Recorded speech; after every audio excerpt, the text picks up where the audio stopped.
Et dans ce contexte de canicule et de forte chaleur, il faut surveiller de près les plus vulnérables, hein. Comme les personnes âgées ou les plus jeunes, mais pas seulement.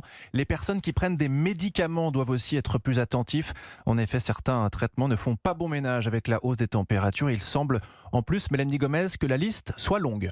Oui, le problème, c'est que de nombreuses molécules ont un effet sur notre capacité naturelle à réguler notre température pour qu'elle reste à 37 degrés.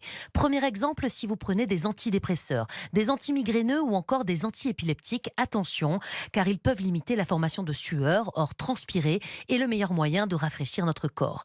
Il faut également redoubler de vigilance si vous prenez un traitement contre l'hypertension. Certains d'entre eux ont un effet diurétique, ils accentuent la perte d'eau, c'est leur rôle. Il est donc important de boire davantage.